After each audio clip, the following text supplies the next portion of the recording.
Consolidation of tea. Age of. When Humayun was retreating from Bikaner, he was gallantly offered shelter and helped by the Rana of a market. It was at Amarko in 1542 that Akbar, the greatest of the Mughal rulers, was born. When Humayun fled to Iran, young Akbar was captured by his uncle, Kamran. He treated the child well. Akbar was reunited with his parents after the capture of Kandahar. When Humayun died, Akbar was at Kallanur in the Punjab, commanding operations against the Afghan rebels there. He was crowned at Kallanur in 1556 at the young age of 13 years and 4 months. Akbar succeeded to a difficult position. The Afghans were still strong beyond Agra, and were regrouping their forces under the leadership of Hemu for a final showdown. Kabul had been attacked and besieged. Sikandar Sir, the defeated Afghan ruler, was loitering in the Siwalik hills. However, Bahram Khan, the tutor of the prince and a loyal and favourite officer of Humayun, rose to the occasion. He became the Wakil of the kingdom, with the title of Khan-i-Khanan, and rallied the Mughal forces. The threat from the side of Hemu was considered the most serious. The area from Chunar to the border of Bengal was under the domination of Adil Shah, a nephew of Shir Shah. Hemu, who had started life as a superintendent of the markets under Islam Shah, had rapidly risen under Adil Shah. He had not lost a single one of the 22 battles in which 1140 to 13. He Mughal Empire. F. Akbar. He had fought. Adil Shah had appointed him the wazir with the title of Vikramajit, and entrusted him with the task of expelling the Mughals. Hemu captured Agra, and with an army of 50,000 cavalry, 500 elephants, and a strong park of artillery marched upon Delhi. In a well-contested battle, Hemu defeated the Mughals near Delhi and occupied the city. However, Bahram Khan took energetic steps to meet the situation. His bold stand put new heart into his army, and it marched on Delhi before Hemu could have time to consolidate his position. The battle between the Mughals and the Afghan forces led by Hemu took place once again at Panipat, the 5th November 1556. Although Hemu's artillery had been captured earlier by a Mughal detachment, the tide of battle was in favour of Hemu when an arrow hit him in the eye and he fainted. The leaderless Afghan army was defeated, Hemu was captured and executed. Thus, Akbar had virtually to reconquer his empire. Early phase contest with the nobility, 1556 to 67. Bahram Khan remained at the helm of affairs of the empire for almost 4 years. During the period, he kept the nobility fully under control. The danger to Kabul was averted, and the Tarito reefs of the empire were extended from Kabul up to Jaunpur in the east and Ajmer in the west. 1141. Consolidation of the Mughal Empire. Gwalior was captured, and forces sent to conquer Ranthambore and Malwa. Meanwhile, Akbar was approaching the age of maturity. Bahram Khan had offended many powerful persons while he held supreme power. They complained that Bahram Khan was a Shia, and that he was appointing his own supporters and Shias to high offices while neglecting the old nobles. These charges were not very serious in themselves. But Bahram Khan had become arrogant, and failed to realize that Akbar was growing up. There was friction on small points, which made Akbar realize that he could not leave the affairs of the state in someone else's hands for any length of time. Akbar played his cards deftly. He left Agra on the pretext of hunting, and reached Delhi. From Delhi he issued a farman dismissing Bahram Khan from his office, and calling upon all the nobles to come and submit to him personally. Once Bahram Khan realized that Akbar wanted to take power in his own hands, he was prepared to submit, but his opponents were keen to ruin him. They heaped humiliation upon him till he was goaded to rebel. The rebellion distracted the empire for almost 6 months. Finally, Bahram Khan was forced to submit. Akbar received him cordially, and gave him the option of serving at the court or anywhere outside it, or retiring to Mecca. Bahram Khan chose to go to Mecca. However, on his way, he was assassinated at Patan near Ahmedabad by an Afghan, who bore him a personal grudge. Bahram's wife and a young child were brought to Akbar at Agra. Akbar married Bahram Khan's widow, who was his cousin, and brought up the child as his own son. This child later became famous as Abdurrahim Khan-i-Khanan, and held some of the most important offices and commands in the empire. Akbar's confrontation with Bahram Khan and the treatment accorded to his family subsequently showed co it of Akbar's character. He 1141 153 was unrelenting once he had made up his mind about a course of action, but was prepared to go out of his way in being generous to an opponent who had submitted to him. During Bahram Khan's rebellion, groups and individuals in the nobility had become politically active. They included Akbar's foster mother, Mayam Aniga, and her relations. Though Mayam Aniga soon withdrew from politics, her son, Adam Khan, was an impetuous young man who assumed independent airs when sent to command an expedition against Malwa. Removed from the command, he laid claim to the post of the wazir, and when this was not conceded, he stabbed the acting wazir in his office. Akbar was enraged and had him thrown down from the parapet of the fort so that he died, 1561. However, it was many years before Akbar was to establish his authority fully. The Uzbeks formed a powerful group in the nobility. They held important positions in eastern Uttar Pradesh, Bihar and Malwa. Although they had served the empire well by subduing the powerful Afghan groups in those areas, they had become arrogant and were defying the young ruler. Between 1561 and 1567 they broke out in rebellion several times, forcing Akbar to take the field against them. Each time Akbar was induced to pardon them. When they again rebelled in 1565, Akbar was so exasperated that he vowed to make Jaunpur his capital till he had rooted them out. Meanwhile, a rebellion by the Mirzas, who were Timurids and were related to Akbar by marriage, threw the areas west of modern Uttar Pradesh into confusion. Encouraged by these rebellions, Akbar's half-brother, Mirza Hakim, who had seized control of Kabul, advanced into the Punjab and besieged Lahore. The Uzbek rebels formally proclaimed him their ruler. This was the most serious crisis Akbar had to face since Hemu's capture of Delhi. However, Akbar's grit and a certain amount of luck enabled 1142 154 him to triumph. From Jaunpur he marched to Lahore, forcing Mirza Hakim to retire. Meanwhile, the rebellion of the Mirzas was crushed, the Mirzas fleeing to Malwa and thence to Gu-Jarat. Akbar marched back from Lahore to Jaunpur. Crossing the river Yamuna near Allahabad at the height of the rainy season, he surprised the rebels led by the Uzbek nobles and completely routed them, 1567. The Uzbek leaders were killed in the battle, thus bringing their protracted rebellion to an end. All the rebellious nobles, including those among them who had been dreaming of independence, were cowed down. Akbar was now free to concentrate on the expand scion of the empire. Early expansion of the empire, 1560 to 76. Following Bairam Khan's regency, the territories of the Mughal Empire had been expanded rapidly. Apart from Ajmer, important conquests during this period captured earlier were that of Malwa and Garkatanga. Malwa was being ruled, at that time, by a young prince, Baz Bahadur. His accomplishments included a mastery of music and poetry. Stories about the romance of Baz Bahadur and Rupmati, who was famous for her beauty as well as for music and poetry, are well known. During his time, Mandu had become a celebrated centre for music. The army, however, had been neglected by Baz Bahadur. The expedition against Malwa was led by Adham Khan, son of Akbar's foster mother, Mayam Anaga. Baz Bahadur was badly defeated, 1561, and the Mughals took valuable spoils, including Rupmati. However, she preferred to commit suicide to being dragged to Adham Khan's harem.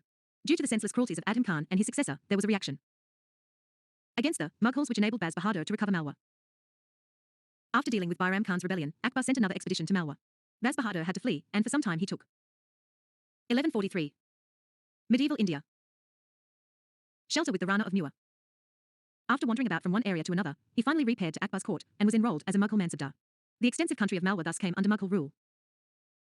At about the same time, Mughal arms overran the kingdom of Garkatanga. The kingdom of Garkatanga included the Namma Valley and the northern portions of present Madhya Pradesh. It had been welded together by one Aman Das, who flourished in the second half of the 15th century. Aman Das had helped Bahadur Shah of Gujarat in the conquest of Raisen and had received from him the title of Sangram Shah. The kingdom of Garkatanga included a number of Gond and Rajput principalities. It was the most powerful kingdom set up by the Gonds. It is said that the ruler commanded 20,000 cavalry, a large infantry, and 1,000 elephants. We do not know, however, to what extent these figures are dependable.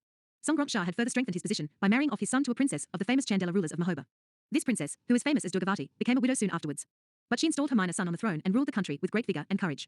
She was a good marksman, both with guns and bow and arrow. She was fond of hunting and, according to a contemporary, it was her custom that whenever she heard that a tiger had appeared she did not drink water till she had shot it. She fought many successful battles against her neighbours, including Baz Bahadur of Malwa. These border conflicts apparently continued even after Malwa had been conquered by the Mughals.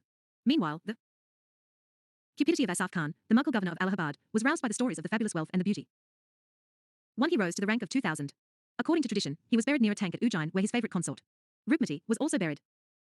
1144. Consolidation of the Mughal Empire. Of the Rani. Asaf Khan advanced with 10,000 cavalry from the side of Bundelkhand. Some of the semi-independent rulers of Gaha found it a convenient moment to throw off the Gond yoke. The Rani was thus left with a small force. Though wounded, she fought on gallantly. Finding that the battle was lost and that she was in danger of being captured, she stabbed herself to death. Asaf Khan then stormed the capital, Chauragarh, near modern Jabalpur. So much plunder in jewels, gold, silver and other things were taken that it is impossible to compute even a fraction of it, says Abul Fazl. Out of all the plunder Asaf Khan sent only 200 elephants to the court, and retained all the rest for himself. Kamaladevi, the younger sister of the Rani, was sent to the court. When Akbar had dealt with the rebellion of the Uzbek nobles, he forced Asaf Khan to disgorge his illegal gains. He restored the kingdom of Garkatanga to Chandra Shah, the younger son of Sangram Shah, after taking 10 forts to round off the kingdom of Malwa. During the next 10 years, Akbar brought the major part of Rajasthan under his control and also conquered Gujarat and Bengal. A major step in his campaign against the Rajput states was the siege of Chitta. This redoubtable fortress, which had faced a number of sieges in its history, was considered a key to central Rajasthan. It commanded the shortest route from Agra to Gujarat. But above all, it was a symbol of the Rajput spirit of resistance. Akbar realized that without conquering Chitta, he could not induce the other Rajput rulers to accept his suzerainty. Chitta fell, 1568. Tur a gallant siege of 6 months. At the advice of his nobles, Rana Uday Singh had retired to the hills, leaving the famous warriors, Jaimal and Pata, in charge of the fort. Many peasants from the surrounding area had also taken shelter within the fort, and actively aided the defenders. When the Mughals stormed the fort, these 1144. 155. Peasants and many of the Rajput warriors were massacred the first and the last time Akbar indulged in such a carnage. The Rajput warriors died after extracting as much vengeance as possible. In honor of the gallant Jaimal and Pata, Akbar ordered that 2 stone statues of these warriors, seated on elephants, be erected outside the chief gate of the fort at Agra. The fall of Chitta was followed by the conquest of Ranthambore, reputed to be the most powerful fortress in Rajasthan. Jodhpur had been conquered earlier. As a result of these victories, most of the Rajput Rajas, including those of Bikaner and Jaisalmer, submitted to Akbar. Only Muir continued to resist. Gujarat had been in a sorry state of affairs since the death of Bahadur Shah. The fertility of its soil, its highly developed crafts, and its importance as the centre of the import-export trade with the outside world had made it a prize worth fighting for. Akbar also laid claim to it because Humayun had ruled over it for some time. An additional reason was that the Mirzas who had failed in their rebellion near Delhi had taken shelter in Gujarat. Akbar was not prepared for such a rich province to become a rival centre of power. In 1572, Akbar advanced on Ahmedabad via Ajmer. Ahmedabad surrendered without a fight. Akbar then turned his attention to the Mirzas who held Broach, Baroda and Surat. At Cambay, Akbar saw the sea for the first time and rode on it in a boat. A group of Portuguese merchants also came and met him for the first time. The Portuguese dominated the Indian seas by this time and had ambition of establishing an empire in India. Akbar's conquest of Gujarat frustrated these designs. While Akbar's armies were besieging Surat, Akbar crossed the river Mahi and assaulted the Mirzas with a small body of 200 men, which included Man Singh and Bhagwan Das of Amber. For some time, Akbar's life was in danger. But the impetuosity of his charge routed 1144. 156. The Mirzas. Thus, Gujarat came under Mughal control. However, as soon as Akbar had turned his back, rebellions broke out all over Gujarat. Hearing the news, Akbar marched out of Agra and traversed across Rajasthan in 9 days by means of camels, horses and carts. On the 11th day, he reached Ahmedabad. In this journey, which normally took 6 weeks, only 3,000 soldiers were able to keep up with Akbar. With these he defeated an enemy force of 20,000, 1573. After this, Akbar turned his attention to Bengal. The Afghans had continued to dominate Bengal and Bihar. They had also overrun Orissa and killed its ruler. However, in order not to give offense to the Mughals, the Afghan ruler had not formally declared himself king, but read the Kuba in Akbar's name. Internal fights among the Afghans, and the declaration of independence by the new ruler, Daud Khan, gave Akbar the opportunity he was seeking. Akbar advanced with a strong flotilla of boats accompanying him. The Afghan king was believed to possess a large army consisting of 40,000 well-mounted cavalry, and infantry of about 150,000, several thousand guns and elephants, and a strong flotilla of war boats. If Akbar had not been as careful and the Afghans had a better leader, the contest between Humayun and Shir Shah might well have been repeated. Akbar first captured Patna, thus occurring Mughal communications in Bihar. He then returned to Agra, leaving Khan I Khan and Munaim Khan, an experienced officer, in charge of the campaign. The Mughal armies invaded Bengal, and after hard campaigning, Daud was forced to sue for peace. He rose in rebellion soon afterwards. Though the Mughal position in Bengal and Bihar was still weak, the Mughal armies were better organized and led. In a stiff battle in Bihar in 1576, Daud Khan was defeated and executed on the spot. 1145. Conso. Medieval India. Thus ended the last Afghan kingdom in northern India. It also brought to an end the first phase of Akbar's expansion of the empire. Administration. During the decade following the conquest of Gujarat, Akbar found time to look at the administrative problems of the empire. The system of administration collaborated by Shir Shah had fallen into confusion after the death of Islam Shah. Akbar, therefore, had to start afresh. One of the most important problems facing Akbar was the system of land revenue administration. Shir Shah had instituted a system by which the cultivated area was measured and a crop rate, ray, was drawn up, fixing the dues of the peasant cropwise on the basis of the productivity of land. This schedule was converted every year into a central schedule of prices. Akbar adopted Shir Shah's system. But it was soon found that the fixing of central schedule of prices often led to considerable delays and resulted in great hardships to the peasantry. Since the prices fixed were generally those prevailing at the imperial court, and thus were higher than in the countryside, the peasants had to part with a larger share of their produce. Akbar, therefore, reverted to a system of annual assessment. The Ganungos, who were hereditary holders of land, as well as local officials conversant with local conditions, were ordered to report on the actual produce, state of cultivation, local prices, etc. But in many areas the Kurungos were dishonest and concealed the real produce. Annual assessments also resulted in great difficulty for the peasants and for the state. After returning from Gujarat, 1573, Akbar paid personal attention to the land revenue system. Officials called Kuroris were appointed all over North India. They were responsible for the collecting of a crore of dams, Is 2, 50,000, and also checked the facts and figures supplied by the Vided prices tut sisti well of dem, done the par lank bass on par th. Of S. H. 1146. Consolidation of the Mughal Empire. Kanungos. On the basis of the information pro-1 provided by them regarding the actual produce, locale prices, productivity, etc., in 1580, Akbar instituted a new system called the Dasala. Under this system, the average produce of different crops, as well as the average prices prevailing over the last 10 years were calculated. 1/3 of the average produce was the state share. The state demand was, however, stated in cash. This was done by converting the state share into money on the basis of a schedule of average prices over the past 10 years. Thus, the produce of a biga of land under share was given in maunds. But on the basis of average prices, the state demand was fixed in rupees per biga. Later, a further improvement was made. Not only were local prices taken into account, parganas having the same type of productivity were grouped into separate assessment circles. Thus, the peasant was required to pay on the basis of local produce, as well as local prices. There were a number of advantages of this system. As soon as the area sown by the peasant had been measured by means of the bamboos linked with iron rings, the peasants as well as the state knew what the dues were. The peasant was given remission in the land revenue if crops failed on account of drought, floods, etc. The system of measurement and the assessment based upon it is called the Zabta system. Akbar introduced this system in the area from Lahore to Allahabad, and in Malwa and Gujarat. The Dasala system was a further development of the Zabta system.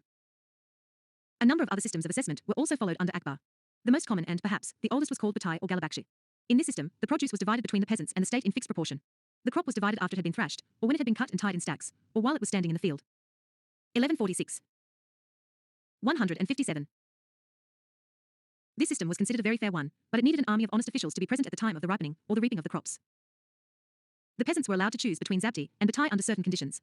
Thus, such a choice was given when the crops had been ruined. Under Batai, the peasants were given the choice of paying in cash or in kind, though the state preferred cash. In case of crops such as cotton, indigo, oil seeds, sugarcane, etc., the state demand was invariably in cash. Hence, these were called cash crops. A third system, which was widely used in Akbar's time, was Nasak. It seems that it meant a rough calculation of the amount payable by the peasant on the basis of what he had been paying in the past. Hence, some modern historians think that it was merely a system of computing the peasant's dues, not a different system of assessment. Others think that it meant rough appraise meant both on the basis of the inspection of the crops and past experience, and thereby fixing the amount to be paid by the village as a whole. It is also called Khan cut. Other local methods of assessment also continued in some areas. In fixing the land revenue, continuity of culti vat ion was taken into account. Land which remained under cultivation almost every year was called polage. When it remained uncultivated it was called parati, fallow. Parata land paid at the full polage rate when it was cultivated. Land which had been fallow for 2 to 3 years was called chachar, and if longer than that, banjar. These were assessed at concessional rates, the revenue demand gradually rising till the full or polage rate was paid in the 5th or the 8th year. In this way, the state helped in bringing virgin and uncultivated wasteland under cultivation. Land was classified further into good, middling and bad. 1/3 of the average produce was the 1148. 158. State demand, but it varied according to the productivity of the land, the method of assessment, etc. Akbar was deeply interested in the improvement and extension of cultivation. He asked the Emil to act like a father to the peasants. He was to advance money by way of loans to Kavi, to the peasants for seeds, implements, animals, etc. in times of need, and to recover them in easy installments. He was to try and induce the peasants to plough as much land as possible and to sow superior quality crops. The zamindars of the area were also enjoined to cooperate in the task. The zamindar had a hereditary right to take a share of the produce. The peasants, too, had a hereditary right to cultivate their land and could not be ejected as long as they paid the land revenue. The Darsala was not a 10-year settlement. Nor was it a permanent one, the state retaining the right to modify it. However, with some changes, Akbar's settlement remained the basis of the land revenue system of the Mughal Empire till the end of the 17th century. The Zabta system is associated with Raja Todar Mal and is sometimes called Todar Mal's Bandobast. Todar Mal was a brilliant revenue officer who had first served under Sher Shah. But he was only one of a team of brilliant revenue officials who came to the forefront under Akbar. Mansabdari system and the army. Akbar would not have been able to expand his empire and maintain his hold over it without a strong army. For this purpose, it was necessary for him to organize the nobility as well as his army. Akbar realized both these objectives by means of the Mansabdari system. Under this system, every officer was assigned a rank, Man Sab. The lowest rank was 10, and the highest was 5,000 for the nobles. Princes of the blood received higher Mansabs. Towards the end of Akbar's 1148. Medieval India.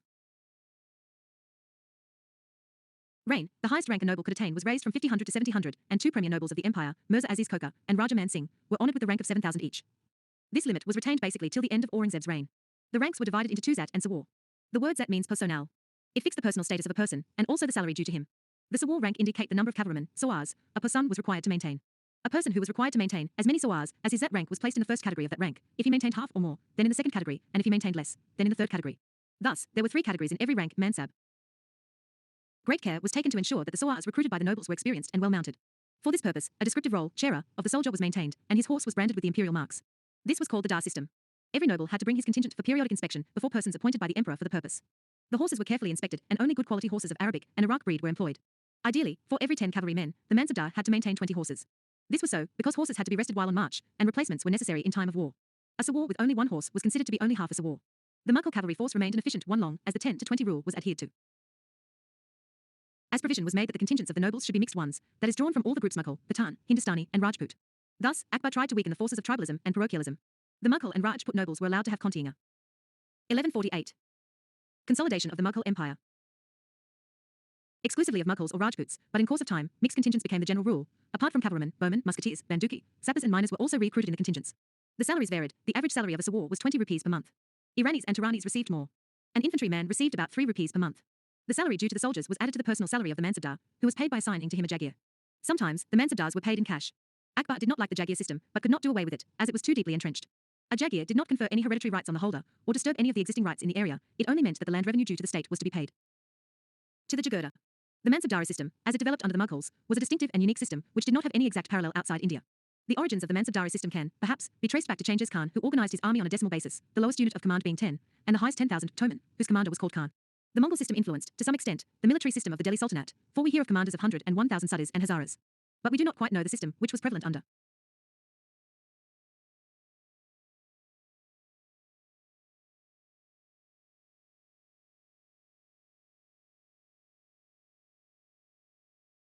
Babu and Humayun. There is a good deal of controversy as to when the Mansabdari system was started. From the available evidence, it seems to have been initiated by Akbar in the 19th year of his reign, 1577, at the same time that he reformed the term Sadi, Hazara, and Toman quickly began to be used for persons who either controlled that number of villages or collected revenue of that amount. The Mughal term, Karori, i.e., a person who collected a crore of dams, was one such term. 1149. 159. Revenue system and introduced what are called Zat and Sawar. Although many historians are of the opinion that the Sawar rank was introduced later by Akbar, recent studies show that both the ranks were introduced at the same time. Persons holding ranks below 500 Zat were called Mansab Dars, those from 500 to below 2,500 were called Amirs, and those holding ranks of 2,500 and above were called Amir Iamda, or Umda Izam. However, the word Mansabdar is sometimes used for all the three categories.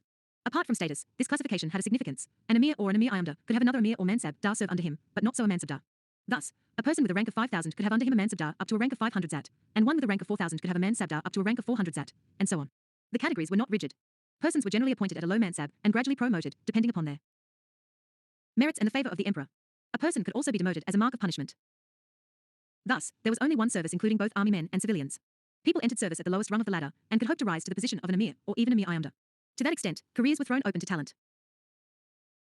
In addition of meeting his personal expenses, the Mansabdar had to maintain out of his salary a stipulated quota of horses, elephants, beasts of burden, camels and mules, and carts. Thus a Mansabdar holding a Zat rank of 5,000 had to maintain 340 horses, 100 elephants, 400 camels, 100 mules and 160 carts. Later, these were maintained centrally, but the Mansabdar had to pay for them out of his salary. The horses were classified into 6 categories, and the elephants into 5 according to quality, the number and quality of horses and elephants being carefully prescribed.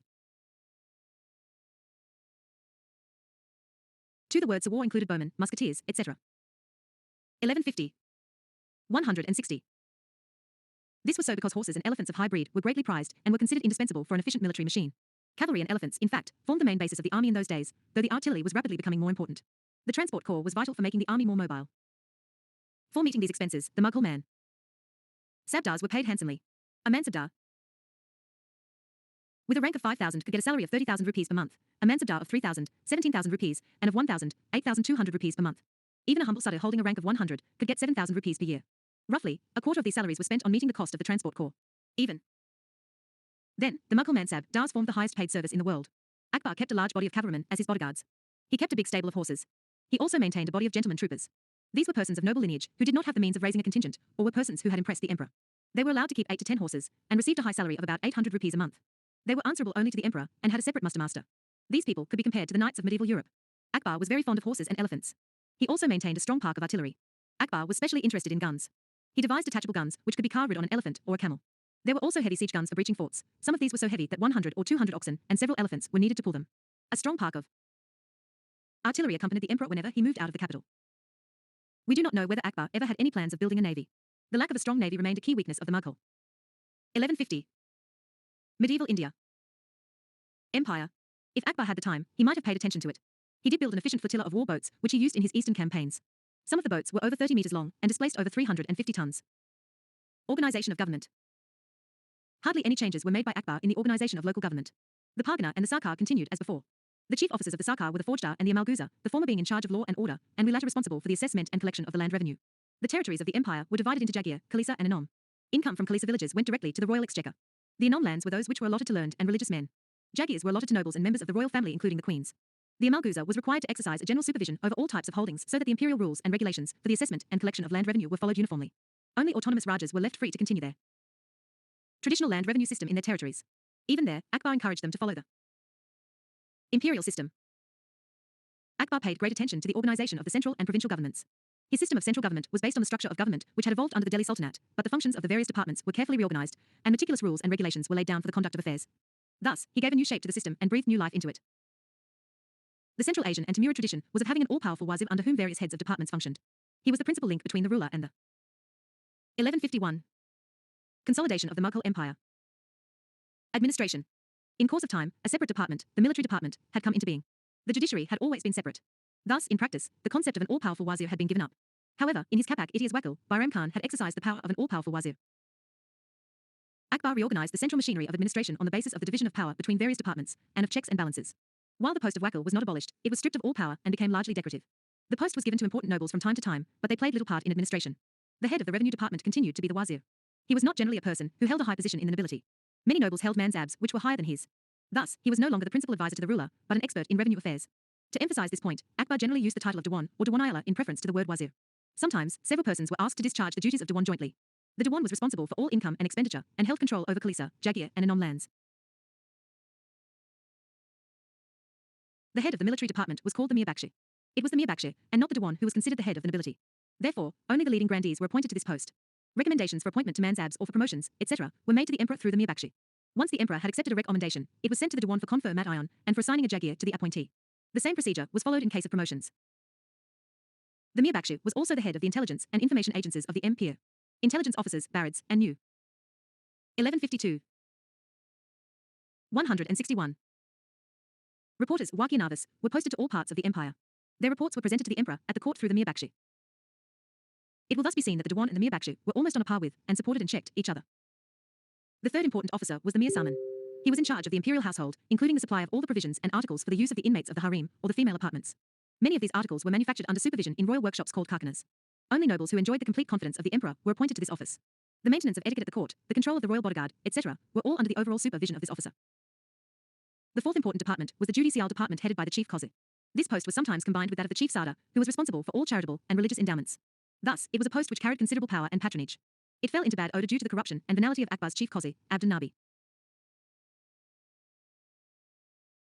After instituting a careful scrutiny of the grants held by various persons, Akbar separated the Anom lands from the Jagir and Khalisa lands, and divided the empire into 6 circles for purposes of grant of Anom lands and their administration. Two features of the Inam grants are noteworthy. First, Akbar made a deliberate part of his policy to grant Inam lands to all persons, irrespective of their religious faith and beliefs. Senads of grant to various Hindu maths made by Akbar are still preserved. Second, Akbar made it a rule that half of the Inam land should consist of cultivable wasteland. Thus, the Inam holders were encouraged to extend cultivation. In order to make himself accessible to the people, as well as to the ministers, Akbar carefully 1152. 162. Divided his time. The day started with the emperor's appearance at the Jaroka of the palace. Large number of people assembled daily to have a glimpse of the ruler, and to present petitions to him, if necessary. These petitions were attended to immediately, or in the open darbar, Diwanayam, which followed, and lasted till midday. The emperor then retired to his apartments for meals and rest. Separate time was allotted to the ministers. For confidential consultations, the ministers were generally called to a chamber, which was situated near Akbar's bathing apartment, Gusalkhana. In course of time, this private consultation chamber came to be called Gusalkhana. Akbar divided the empire into 12 subas in 1580. These were Bengal, Bihar, Allahabad, Awadh, Agra, Delhi, Lahore, Multan, Kabul, Ajmer, Malwa and Gujarat. A governor, sub-uar, a diwan, a bakshi, a sada, a qazi, and a waqi navas were appointed to each of the pro-Isas. Thus, orderly government based on the principle of checks and balances was extended to the provinces. Relations with the Rajputs. Akbar's relations with the Rajputs have to be seen against the wider background of Mughal policy towards the powerful Rajas and Zamindars of the country. When Humayun came back to India, he embarked upon a deliberate policy of trying to win over these elements. Abul Fazl says that in order to suit the minds of the Zamindars, he entered into matrimonial relations with them. Thus when Jamal Khan Nawati, who was one of the great Zamindars of India, submitted to Humayun, he married one of his beautiful daughters himself and married the younger sister to Bairam Khan. In course of time, Akbar expanded and elaborated this policy. Baramal, the ruler of Amber, had come to Akbar's court at Agra immediately after his 1153. Medieval India. Accession. He had made a favourable impression on the young king, for when people were running helter-skelter from a maddened elephant, the Rajputs under Baramal had stood firm. In 1562, when Akbar was going to Ajmer, he learnt that Baramal was being harassed by the local Mughal governor. Baramal paid personal homage to Akbar, and cemented the alliance by marrying his younger daughter, Harkabai, to Akbar.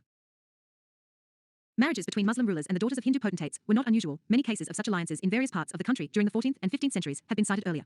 Maldeo, the powerful ruler of Jodhpur, had married his daughter, by Kanoka, to Sultan Mahmud of Gu-Jarat and another, Lalbai, to the Sir ruler, probably Islam Shah Sir Baramal himself had married his elder daughter to Haji Khan Kashan, who had been the virtual ruler of Alwar after the death of Islam Shah Sir. Most of these marriages had not led to the establishment of any stable personal relations between the concerned Fahmid. The girls were generally lost to their families and never came back after marriage. Akbar followed a different policy. He gave complete religious freedom to his Hindu wives, and gave an honoured place to their parents and relations in the nobility. Baramal was made a high grandee. His son, Bhagwan Das, rose to the rank of 5,000 and his grandson, Man Singh, to the rank of 7,000. This rank was accorded by Akbar to only one other noble, Aziz Khan Kuka, his foster brother. Akbar emphasized his special relationship with the Kachawaha ruler in other ways as well. The infant prince, Daniel, was sent to Amber to be brought up by Baramal's wives. In 1572, when Akbar dashed to Gujarat, Baramal was placed in charge of Agra, where all the royal ladies were residing, a signal honour given only to nobles. 1154. Who were either relations or close confidants of the emperor. But Akbar did not insist upon matrimonial relations as a precondition. No matrimonial relations were entered into with the Hardars of Ranthambore, and yet they remained high in Akbar's favour. Ayo Surjan Hardar was placed in charge of Garkatanga, and rose to the rank of 2,000. Similarly, no matrimonial relations were entered into with the rulers of Sirhi and Banswara, who submitted to Akbar later on. Akbar's Rajput policy was combined with a policy of broad religious toleration. In 1564, he abolished the jizya which was sometimes used by the ulama to humiliate non-Muslims. He had earlier abolished the pilgrim tax, and the practice of forcible conversion of prisoners of war. 1154. Fort. Following the conquest of Chitta, most of the leading Rajput rulers had accepted Akbar's suzerainty and paid personal homage to him. The rulers of Jaisalmer and Bikaner had also entered into matrimonial relations with Akbar. The only state which had stubbornly refused to accept Mughal suzerainty was Muir. Although Chitta and the plain area around it had come under Mughal domination, Udaipur and the hilly area, which formed the larger part of Muir, had remained under the control of the Rana. In 1572, Rana Pratap succeeded Rana Uday Singh to the Gadi. A series of embassies were sent by Akbar to Rana Pratap to persuade him to accept Mughal suzerainty and to do personal homage. These embassies, including the one led 1155. 164. By Man Singh, were courteously received by the Rana. The story that he insulted Man Singh is not a historical fact, and is uncharacteristic of the Rana, who always behaved in a chivalrous and courteous manner even towards his opponents. Man Singh's embassy was followed by one under Bhagwan Das, and another under Raja Todar Mal. At one time, it seems that the Rana was prepared for a compromise. He put on the impey royal robe sent by Akbar, and sent his son, Amar Singh, to the court with Bhagwan Das to pay homage to Akbar and accept his service. But no final agreement could be reached, as the proud Rana was not prepared to accept Akbar's demand for tendering personal homage. Also, it seems that the Mughals wanted to keep hold of Chitta, which was not acceptable to the Rana. Early in 1576, Akbar moved to Ajmer, and deputed Raja Man Singh with a force of 5,000 to lead a campaign against the Rana. In anticipation of this move, the Rana had devastated the entire territory up to Chitta so that the Mughal forces might get no food or fodder. He had also fortified all the passes in the hills. A furious battle between the two sides was waged at Haldigati, a narrow defile leading to Kumbalgarh, which was then the Rana's capital. Apart from selected Rajput forces, the Rana's van was led by Hakim Khan Sir with his Afghan contingent. Thus the Battle of Haldigati was not a struggle between the Hindus and the Muslims, or between the Indians and the foreigners. A small force of the Bhils whom the Rana had befriended was also present. The Rana's forces are put at 3,000. The onslaught by the Rajputs and the Afghans threw the Mughal force into disarray. But the Rumors that Akbar had arrived in person rallied them. With fresh Mughal reinforcements, the tide of battle began to turn against the Rajputs. Seeing this, the Rana escaped. The Mughal forces were too tired to pursue him, but, after some time, they advanced through the pass and occupied Gagunda, a strong 1155. Medieval India. Point which had been evacuated by the Rana Kalia. This was the last time the Rana engaged in a pitched battle with the Mughals. Henceforth he resorted to methods of guerrilla warfare. The defeat at Haldigati did not weaken Rana Pratap's resolve to fight on for independence, however, the cause for which he stood had already been lost. Most of the Rajput states had accepted Mughal suzerainty. By his policy of inducting the Rajput Rajas into Mughal service and treating them on a par with the Mughal grandees, according broad religious toleration to his subjects, and his courteous behaviour to his former opponents, Akbar succeeded in cementing his alliance with the Rajput rulers. Therefore, Rana Pratap's refusal to bow before the Mughals had little effect on most of the other Rajput states, which realized that in the existing situation, it was impossible for small states to stand out for long in favour of complete independence. Moreover, by allowing a large measure of autonomy to the Rajput Rajas, Akbar established an empire which those Rajput Rajas did not consider harmful to their best interests. Rana Pratap's defiance of the mighty Mughal Empire, almost alone and unaided by the other Rajput states, constitutes a glorious saga of Rajput valor and the spirit of sacrifice for cherished principles. Rana Pratap's method of sporadic warfare was later elaborated further by Malik Ambar, the Deccan general, and by Shivaji. It is not necessary to discuss in detail the struggle between Akbar and Rana Pratap. For some time, Akbar exerted relentless pressure on the Rana. The Mughals overran the states of Dungapur, Banswara, Sirahi, etc., which were dependent allies of Muir and had supported Rana Pratap. Akbar concluded separate treaties with these states, thus further isolating Muir. The Rana was hunted from forest to forest and from valley to valley. Both Kumbalgarh and 1157. Consolidation of the Mughal Empire. Udaipur were occupied by the Mughals. T. Rana underwent great hardships, but thanks to T's support of the Bull chiefs, he continued his dalliance. The Mughal pressure relaxed after 15 due to a serious revolt in Bihar and Bengal. Protest against some reforms effected by Akbar. Akbar's half-brother, Mirza Hakim, made an Illinois incursion into the Punjab in order to fish in troubled waters. Thus, Akbar had to face a most serious internal crisis. In 1585, Akbar moved to Lahore to watch the situation in the northwest which had become dangerous. He remained there for next 12 years. No Mughal expedition was sent against Rana Pratap after 1585. Taking advantage of the situation, Rana Pratap recovered many of his territories, including Kumbalgarh and the areas near Chitta. But he could not recover Chitta itself. During this period, he built a new capital, Shivant, near Mod M. Dungapur. He died in 1597 at the young age of 51, due to an internal injury incurred by him while trying to draw a stiff bow. Apart from Muir, Akbar had to face opposite Tian in Malwar as well. Following the death of Maldeo, 1562, there was a dispute for success scion between his sons. The younger son of Maldeo, Chandra Sen, who was the son of the favourite queen of Maldeo, succeeded to the Gadi. Due to the pressure of the Mughals, he had to give parts of his country in Jagier to his elder brothers. But Chandra Sen did not like this arrangement and after some time, rose in rebellion. Akbar now took Malwar under direct Mughal administration. One reason for this was his desire to safeguard the Mughal supply route to Gujarat, which passed through Jodhpur. After its conquest, Akbar appointed Rai Singh Bikaneri to look after Jodhpur. Chandra Sen resisted valiantly and waged a guerrilla warfare, but after some time he had to seek refuge in Muir. Even there he was hunted from place to place by the Mughal. He died in 1581. A couple of years later, a.k. 1157. 165. Conferred Jodhpur upon Uday Singh, the elder brother of Chandra Sen. To strengthen his position, Uday Singh married his daughter, Jagat Gosain or Jodabai as she came to be called, to Akbar's eldest son Salim. Unlike the Dola form of earlier marriages, the bridegroom's party went to the Raja's house, and a number of Hindu practices were followed. This happened when Akbar was residing at Lahore. Akbar also had close personal relations with the rulers of Bikaner and Bundu, who served in various campaigns with distinction. In 1593, when the son-in-law of Rai Singh of Bikaner died due to a fall from his palki, Akbar went personally to the Raja's house to console him, and dissuaded his daughter from performing sati, as her children were young. The Rajput policy of Akbar proved beneficial to the Mughal state as well as to the Rajputs. The alliance secured to the Mughal Empire the services of the bravest warriors in India. The steadfast loyalty of the Rajputs became an important factor in the consolidation and expansion of the empire. The alliance ensured peace in Rajasthan and enabled the Rajputs to serve in far-flung parts of the empire without worrying about the safety of their homelands. By being enrolled into the imperial service, important positions in the empire were open to the Rajput Rajas. Thus, Bag Wan Das of Amber was appointed joint governor of Lahore, while his son, Man Singh, was placed in charge of Kabul. Later, Man Singh was appointed the governor of Bihar and Bengal. Other Rajput Rajas were placed in charge of strategic provinces, such as Agra, Ajmer and Gujarat, at various times. As high grandees of the empire, they were granted Jagirs in addition to their hereditary kingdoms, augmenting their resources. Akbar's Rajput policy was continued by his successors, Jahangir and Shah Jahan. Jahangir, whose mother was a Rajput princess, had himself married a Kakawala princess as well as a 1158. 166. Jodhpur princess. Princesses of the houses of Jaisama and Bikaner were also married to him. Jahangir gave the highest honour to the rulers of all these houses. The main achievement of Jahangir, however, was the settlement of the outstanding dispute with Muir. Rana Pratap had been succeeded by his son, Amar Singh. Akbar had sent a series of expeditions against Amar Singh in order to force him to accept his conditions. Jahangir himself was sent against him twice, but could achieve little. After his accession in 1605, Jahangir took up the matter energetically. 3 successive campaigns were launched, but they could not break the Rana's will. In 1613, Jahangir himself reached Ajmer to direct the campaign. Prince Karam, later Shah Jahan, was deputed with a large army to invade the mountainous parts of Muir. The heavy pressure of the Mughal army, the depopulation of the country, and ruination of agriculture, at last produced their effect. Many Sardars defected to the Mughals, the others pressed the Rana for peace. The Rana's son, Karan Singh, who was deputed to proceed to Jahangir's court, was graciously received. Jahangir got up from the throne, embraced him in Darbar, and loaded him with gifts. To save the Rana's prestige, Jahangir did not insist upon the Ranas paying personal homage to him, and entering the royal service. Prince Karan was AC accorded the rank of 5,000, which had been Kalia accorded to the rulers of Jodhpur, Bikaner and Amber. He was to serve the Mughal emperor with a contingent of 1,500 sawars. All the Tarito reefs of Nuwa, including Chitta, were restored. But in view of the strategic importance of Chitta, it was stipulated that its fortifications would not be repaired. Thus, Jahangir completed the task begun by Akbar and further strengthened the alliance with the Rajputs. F. 1. 1159. Medieval India. Rebellions and further expansion of the Mughal Empire. The new system of administration introduced by Akbar, as described above, implied tightening of the administrative machinery, greater control over the nobles, and more regard to the interests of the people. It was, therefore, not to the liking of many nobles. Sentiments of regional independence were still strong, particularly in areas such as Gujarat, Bengal, and Bihar, all of which had a long tradition of forming separate kingdoms. In Rajasthan, Rana Pratap's struggle for freedom was continuing apace. In this situation, Akbar had to deal with a series of rebellions. Gujarat remained in a state of unrest for 2 years due to a bid for freedom by a representative of the old ruling dynasty. The most serious rebellion during the period was in Bengal and Bihar, which extended to Jaunpur. The main cause of the rebellion was the strict enforcement of the dar system or branding of the horses of the Jagadars, and strict accounting of their income. The discontent was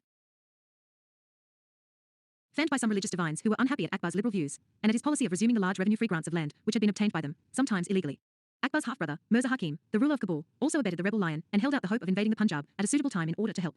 A large number of Afghans in the eastern parts were sullen at the loss of the Afghan power and were ever ready to join a rebellion.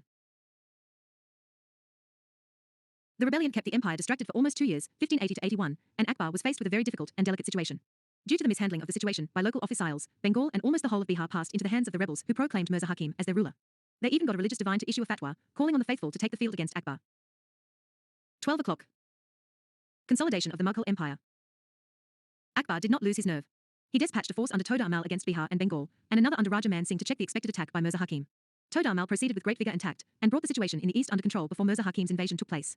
Mirza Hakim advanced on Lahore with 15,000 horses, but could not take the city due to the stout defence by Raja Man Singh and Bhagwan Das. His hopes that large number of nobles in the Punjab would rebel and join him were also belied. Meanwhile, Akbar marched on Lahore with a well-disciplined force of 50,000 horses. Mirza Hakim had no option but to beat a hasty retreat. Akbar crowned his success by marching to Kabul, 1581, the first time an Indian ruler had entered this historic town. Since Mirza Hakim refused to accept Akbar's suzerainty, or to come to pay personal allegiance to him, and the Indian nobles and soldiers were becoming restive, Akbar handed over Kabul to his sister before returning to India. The handing over of the kingdom to a woman was symbolic of Akbar's broad-mindedness and liberalism. Akbar's triumph over his opponents was not only a personal success, but also showed that the new system was beginning to strike roots. Akbar was now free to think of the further expansion of his empire. He was drawn to the Deccan in which he had long been interested. But before he could do anything, the situation in the northwest claimed his attention again. Abdullah Khan Uzbek, the hereditary enemy of the Mughals, had been gradually gathering strength in Central Asia. In 1584, he overran Badakhshan, which had been ruled by the Timurids. Kabul appeared to be next on the list. Both Mirza Hakim and the Timurid princes ousted from Badakhshan now appealed to Akbar for help. But before he could do anything, Mirza Hakim died due to excessive drinking, leaving Kabul in a state of disturbance. 12 o'clock. 167. Akbar now ordered Man Singh to march to Kabul, and himself moved to Attock on the river Indus. In order to block all roads to the Uzbeks, he sent expeditions against Kashmir, 1586, and against Baluchistan. The whole of Kashmir, including Ladakh and Baltistan, called Tibet Kurd and Tibet Buzurg, came under Mughal Domina Tayan, a daughter of the chief of Baltistan being married to the young Salim. Expeditions were also sent to clear the Khyber Pass, which had been blocked by rebellious tribesmen. In an expedition against them, Raja Birbal, the favourite of Akbar, lost his life. But the Afghan tribesmen were gradually forced to submit. The consolidation of the northwest and fixing a scientific frontier of the empire were two of the major contributions of Akbar. His conquest of Sindh, 1590, also opened the trade down the river Indus for Punjab. Akbar stayed at Lahore till 1598, when the death of Abdullah Uzbek finally removed the threat from the side of the Uzbeks. After settling the affairs of the northwest, Akbar turned his attention towards the affairs of eastern and western India and the Deccan. Orissa, which was at the time under the domination of Afghan chiefs, was conquered by Raja Man Singh, who was the Mughal governor of Bengal. Man Singh also conquered Cooch Behar and parts of East Bengal, including Dhaka. Mirza Aziz Kokar, the foster brother of Akbar, conquered Kathiawar in the west. Kanai Khan and Munam Khan was deputed to the Deccan along with Prince Murad. The developments in the Deccan would be dealt with in a separate chapter. Suffice it to say here that by the turn of the century, Mughal control had been extended up to Ahmednagar, bringing the Mughals into direct contact with the Marathas for the first time. Thus, the political integration of North India had been achieved by the turn of the century, and the Mughals had started the penetration of the Deccan. But what was even more important, the 1201. 168. Cultural and emotional integration of the people within this vast empire had developed apace. Towards integration. We have seen how, during the 15th century, a number of rulers in different parts of the country had tried to promote greater understanding between the Hindus and the Muslims by having secular and religious literature in Sanskrit translated into Persian, by giving patronage to local languages and literature, by adopting a more liberal policy of religious toleration, and in some cases, by giving important jobs, including service at the court and in the army, to the Hindus. We have also seen how a remarkable series of popular saints, such as Chaitanya, Kabir and Nanak, in different parts of the country emphasized the essential unity of Islam and Hinduism, and laid stress on a religion based on love and devotion rather than one based on rituals, or a literal interpretation of revealed books. They thus created the atmosphere in which liberal sentiments and views could grow and religious narrowness began to be looked down upon. This was the atmosphere in which Akbar was born and reared. One of the first actions which Akbar took, after he had taken power in his own hands, was to abolish the poll tax, or jizya, which the non-Muslims were required to pay in a Muslim state. Although it was not a heavy tax, it was disliked because it made a distinction between subject and subject. At the same time, Akbar abolished the pilgrim tax on bathing at holy places such as Prayag, Benares, etc. He also abolished the practice of forcibly converting prisoners of war to Islam. This laid the essential foundation of an empire based on equal rights to all citizens, irrespective of their religious beliefs. The liberal principles of the empire were strengthened by bringing able Hindus into the nobility. While most of these were Rajput Rajas, many of whom entered into matrimonial rela. 1201. Medieval India. Ties with Akbar, and with whom he had established a personal relationship, mansabs were given to others also on the basis of their compete. Among the latter, the ablest and the more well-known were Todar Mal, an expert in revenue affairs, who rose to the post of Dewan, and Birbal, who was a favourite of the emperor. Akbar's attitude towards his Hindu subjects is closely linked with his views of how a sovereign should behave towards his subjects. These views, which have been carefully explained by Akbar's biographer, Abul Fazl, were an amalgam of Timurid, Persian and Indian ideas of sovereignty. According to Abul Fazl, the office of a true ruler was a very responsible one, which depended on divine illumination, Faizadi. Hence, no one could stand between God and a true ruler. A true ruler was distinguished by paternal love towards his subjects, without distinction of sect or creed, a large heart so that the wishes of great and small are attended to, prayer and devotion, and a daily increasing trust in God, who is considered as the real ruler. It was also the duty of the ruler to maintain equilibrium in society by not allowing people of one rank or profession to interfere in the duties and obligations of another. Above all, he was not to allow the dust of sectarian strife to rise. All these together constituted what has been called the policy of Sulkul, or peace to all. From the beginning, Akbar was deeply interested in religions and philosophy. At the outset, Akbar was an orthodox Muslim. He paid great deference to the leading Qazi of the state, Abdul Nabi Khan, who held the post of Sadhu Sadur, and on one occasion, even carried his slippers for him. But by the time Akbar reached adulthood, mysticism, which was being preached in the length and breadth of the country, began to influence him. We are told that he spent whole nights in thoughts of God, continually pronounced his name, and for a feeling of thankfulness for his success, he would sit many a morning. 1201. Consolidation of the Mughal Empire. Alone in prayer and contemplation on a large flat stone of an old building near his palace in Agra. Gradually, he turned away from the path of narrow orthodoxy. He had already abolished the ayah and pilgrim tax, as we have seen. He gathered at the court a band of talented people with liberal ideas. The most noted among these were Abul Fazl and his brother Faizi, who, along with their father, who was a noted scholar, had been persecuted by the mullahs for having sympathy with Madawi ideas. Another was a Brahmana, Mahesh Das, who was given the title of Raja Birbal, and was a constant companion of Akbar. In 1575, Akbar built a hall called Ibadat Khana, or the Hall of Prayer, at his new capital, Fatehpur Sikri. To this he called selected theologians, mystics and those of his courtiers and nobles who were known for their scholarship and intellectual attainments. Akbar discussed religious and spiritual topics with them. He frequently said, "My sole object, O wise mullahs, is to ascertain truth, to find out and disclose the principles of genuine religion." The proceedings, at first, were confined to the Muslims. They were hardly orderly. The mullahs wrangled, shouted, and abused each other even in the presence of the emperor. The behavior of the mullahs, their pride and conceit in their learning disgusted Akbar, and further alienated him from the mullahs. At this stage, Akbar opened the Ibadat Khana to people of all religions, Christians, Zoroastrians, Hindus, Jains, even atheists. This broadened the discussions, and debates began on issues on which all Muslims were agreed, such as whether the Quran was the last revealed book and Muhammad its prophet, resurrection, nature of God. This horrified the theologians, and all kinds of rumors began to circulate about Akbar's desire to forsake Islam. As a modern writer says, the patience and open-mindedness of Akbar was construed in a variety of ways by persons of 1202. 169.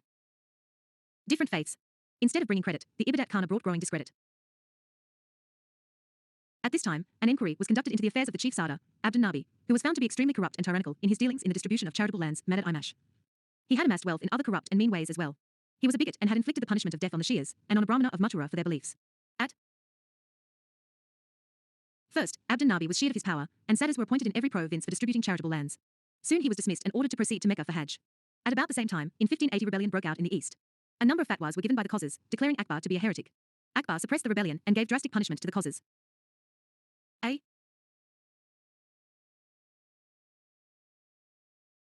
To further strengthen his position in dealing with the mullahs, Akbar also issued a declaration, or mazar, which asserted that if there were conflicting views among those who were considered fit to interpret the Quran, that is mujtahids, Akbar, by virtue of being a most just and wise king, and his rank being higher in the eyes of God than of the mujtahids, was entitled to choose any one of the interpretations, which would be of benefit to the nation and in the interests of good order.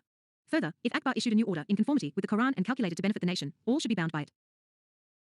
The declaration, which was signed by the leading ulamas, has been wrongly called a decree of infallibility. Akbar claimed the right to choose only when there was a difference of opinion among those qualified to interpret the Quran. At a time when there were bloody conflicts between the Shias, the Sunnis and the Madawas in different parts of the country, Akbar wanted the widest toleration. There is little doubt that the 1202.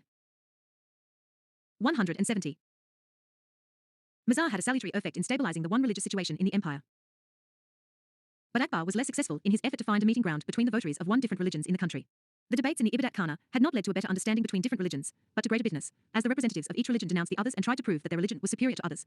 Hence, in 1582, Akbar discontinued the debates in the Ibadat Khana. But he did not give up his quest for truth. Even his bitter critic, Badayuni, says, night and day people did nothing but inquire and investigate. Akbar invited Purushottam and Devi to expound the doctrines of Hinduism, and Mahaji Rana to explain the doctrines of Zoroastrianism. He met some Portuguese priests, and in order to understand the Christian doctrines better, he sent an embassy to Goa, requesting them to send 2 learned missionaries to his court. The Portuguese sent Aquaviva and Montserrat, who remained at Akbar's court for almost 3 years and have left a valuable AC account. But their hope of converting Akbar to Christianity never had any basis. Akbar came into touch with the Jains also, and at his instance, the leading Jain saint of Kathiawar, Hairavijaya Sui, spent a couple of years at Akbar's court. Contacts with leaders of various religions, reading of their learned works, meetings with the Sufi saints and yogis gradually convinced Akbar that while there were differences of sect and creed, all religions had a number of good points which were obscured in the heat of controversy. He felt that if the good points of various religions were emphasized, an atmosphere of harmony and amity would prevail, which would be for the good of the country. Further, he felt that behind all the multiplicity of names and forms, there was but one God. As Badayuni observed, as a result of all the influences which were brought to bear on his 1203 Medieval India Majesty, there grew gradually as the outline of a stone, the conviction in his heart that there were some sensible men in all religions. If some true knowledge was thus everywhere to be found, why should truth be confined to one religion? Badayuni asserts that as a result, Akbar Gradu Ali turned away from Islam and set up a new religion which was compounded of many existing religions: Hinduism, Christianity, Zoroastrianism, etc. However, modern historians are not inclined to accept this view and think that Badayuni has exaggerated. There is little evidence to prove that Akbar intended or actually promulgated a new religion. The word used by Abul Fazl and Badayuni for the so-called new path was Tawhid Ilahi, which literally means divine monotheism. The word din or faith was not applied to it till 80 years later. The Tawhid Ilahi was really an order of the sophistic type. Those who were willing to join and those whom the emperor approved were allowed to become members. Sunday was fixed as the day for initiation. The novice placed his head at the feet of the emperor, who raised him up and gave him the formula, called Shast in the Suflan language, which he was to repeat and concentrate upon. This contained Akbar's favorite motto, Allahu Akbar, or God is great. The initiates were to abstain from meat as far as possible, at least in the month of their birth, give a sumptuous feast and give alms on their birthday. There were no sacred books or scriptures, no priestly class, no place of worship or rituals and ceremonies. Except the initiation. Badayuni says that the members had 4 grades of devotion, viz., sacrifice of property, life, honor and religion. These, again, were like the grades of Sufi past. Giving up religion apparently meant giving up attachment to the narrow concepts and observances which, again, was in keeping with Sufi ideas. Akbar did not use force nor was money used for making disciples. In fact, many leading nobles. 1203 Consolidation of the Mughal Empire. Including all the great Hindu nobles except Bir Hal, declined to join. However, the 4 grades should not be confused with Tawhid Ilahi. Under the latter, a larger number of persons joined as disciples or muns of the emperor. In enrolling murids, Akbar evidently had some political purpose also. He wanted a band of nobles who would be personally loyal to him and support him in his concept of a state based on Salaikul, i.e. equal toleration of and respect to all sections, irrespective of their religious beliefs. Orthodox elements, such as Badayuni, neither sympathized with or supported such a state. Hence, he ascribes the move of Akbar to enroll disciples to Akbar's head being turned by many unworthy flatterers and panegyrists who suggest to him that he was the Insan Kamil, or the perfect man of the age. It was at their instance that Akbar initiated the ceremony of parbos, or kissing the floor before the sovereign, a ceremony which was previously reserved for God. There were many precedents of rulers combining temporal and spiritual powers in their person. Abul Fazl says that it was natural for people to turn to their ruler for spiritual guidance and that Akbar was well qualified to lead the people to spiritual bliss and to establish harmony among warring creeds. The Tawhid Ilahi virtually died with Akbar, though the practice of enrolling murids and giving them a shast was continued for some time by Jahangir. However, Akbar's attempt of tying the nobles to the emperor by personal bonds succeeded, many nobles continuing to pride themselves as being the banda, or slaves, or murids of the emperor. Also, they did not, by and large, support elements propagating religious orthodoxy in social and political matters. However, the habit of looking upon the king as someone having miraculous powers, so that people could be cured by the king's touch, or by his breathing upon a pot of 1203 171 water, continued, and even a strict ruler such as Aurangzeb could not shake off this belief. Akbar tried to emphasize the concept of sulkul, or peace and harmony among religions, in other ways as well. He set up a big translation department for translating works in Sanskrit, Arabic, Greek, etc. into Persian. Thus, the Singh Hasan Batisi, the Atharva Veda and the Bible were taken up first for translation. These were followed by the Mahabharata, the Gita and the Ramayana. Many others, including the Pancha Tantra and works of geography, were also translated. The Quran was also translated, perhaps for the first time. Akbar also introduced a number of social and educational reforms. He stopped sati, the burning of a widow, unless she herself, of her own free will, persistently desired it. Widows of tender age, who had not shared the bed with their husbands, were not to be burnt at all. Widow remarriage was also legalized. Akbar was against anyone having more than one wife unless the first wife was barren. The age of marriage was raised to 14 for girls and 16 for boys. The sale of wines and spirits was restricted. Not all these steps were, however, successful. As we know, the success of social legislation depends largely on the willing cooperation of the people. Akbar was living in an age of superstition, and it seems that his social reforms had only limited success. Akbar also revised the educational syllabus, laying more emphasis on moral education and mathematics, and on secular subjects such as agriculture, geometry, astronomy, rules of government, logic, history, etc. He also gave patronage to artists, poets, painters and musicians, so much so that his court became famous for the galaxy of famous people there, or the Navaratna. Thus, under Akbar, the state became entirely secular, liberal and enlightened in social matters, and a promoter of cultural integration.